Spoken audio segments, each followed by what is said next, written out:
And now, as always, Jordan Ham knows all, tells all every week on the recruiting roundup. Recruits here in the great state of Arizona. The college is coming on in. He has all the dirt, so to speak. All right, it's my favorite recruiting story. Mountain Point High School, a player, doesn't play much, gets noticed, doesn't throw money at combines, doesn't have stars next to his name, all the nonsense that some think has to happen. Walk us through this Pac-12 commitment. Yeah, Brad, you said he hadn't played much. Up until a couple of months ago, he had played zero football. This is Zeraway Williams over at Mountain Point High School. He's a basketball player, pretty good, had a handful of smaller school offers on the court, but his older brother Eric plays for NAU, and he thought it would be cool. Maybe he could try his luck, maybe get an offer from the Lumberjacks and get to play with his brother over the next couple of years. After one scrimmage, he had a handful of Power 5 offers, including the Utah Utes. Then as the season progresses, he adds a couple more, and then he commits to the Utes this week. And it's just a tremendous story. He's 6'8". That obviously has a little bit something to do with it. But in talking to head coach Eric Lauer, he said he's coached a couple of NFL linemen over the years at the high school level, and he says that Zeraway has Sunday feet. Now, so some things are going to have to go his way, certainly for the rest of the year and at Utah, but he has the work ethic. He was named a captain after virtually playing no football, but just from his work ethic and practice. He's a high GPA guy, just an all-around great kid. So an awesome story, and he's headed to Utah. That is great. I love hearing that. All right, Brady Shuck, Tyler Shuck's little brother. Throw that off to the side. And we love Tyler, but Brady's his own man. Brady makes his decision.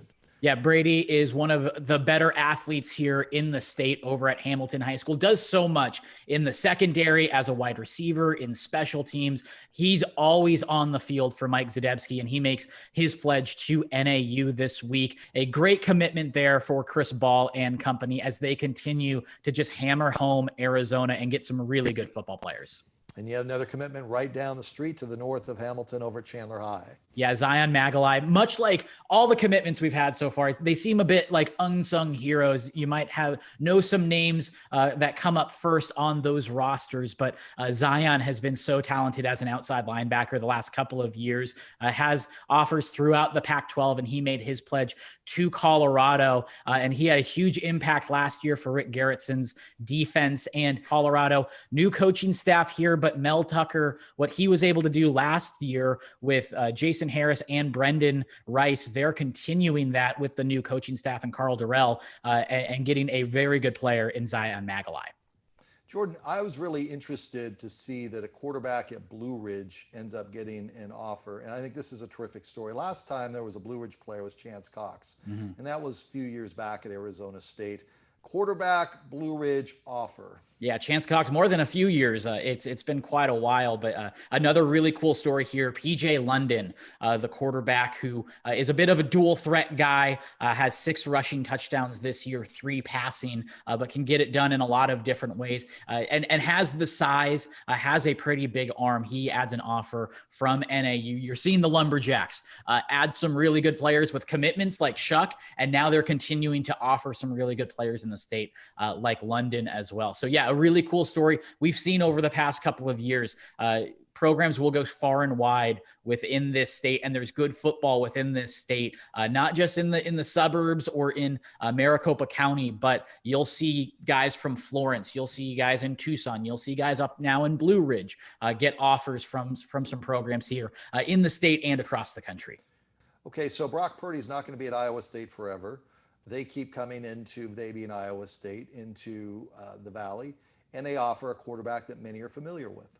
And I think a guy that you could liken to Brock Purdy in the way he carries himself and the way he takes care of the football. Mikey Keen over at Chandler. He's currently a commit to UCF. He's one of a couple Chandler Wolves that are committed, but still getting Power 5 offers. This is the first Power 5 for him. And the Cyclones come in and offer him. And again, they recruited the state very well, most notably at the quarterback position. And I think they're trying to come back back and see what Mikey has done. He was very good last year. He continues to be very good this year. He is very talented and exactly what you want in your program, whether that's at UCF or Iowa State. He's going to be a great spokesperson for the program, a great ambassador, and he gets it done on the field. So really a mix of all three of those things makes him such an intriguing prospect for a lot of schools. Jordan Ham knows all, tells all. Before I get you out of here, the Pac-12 opens this coming weekend. They continue to put their footprint down in the Valley. I don't know how effective it's going to be when it comes to LOI day. It sounds like the Pac-12 is scuffling behind others. I don't know this, but 3 players you want to point out. Yeah, I think it depends on the case. Obviously, some of the national guys, they may kind of have moved on from the Pac-12, but there are still some really good opportunities here for guys in the state. Zeke Branham, I think one of the more underrated players here in the state, can play outside linebacker, can play safety. Very smart guy, has a GPA up into the 4s over at Skyline. He gets a preferred walk-on opportunity from Oregon, and you're seeing what Oregon can do. And then Dorian Singer, wide receiver over at Pinnacle, a transfer from out of state, comes into Pinnacle this year. I saw he had 2 touchdowns last week against Brophy. A really talented wide receiver, gets his 15th offer from Utah. Good stuff there. That is Jordan Ham. He knows all, he tells all every week on the Recruiting Roundup.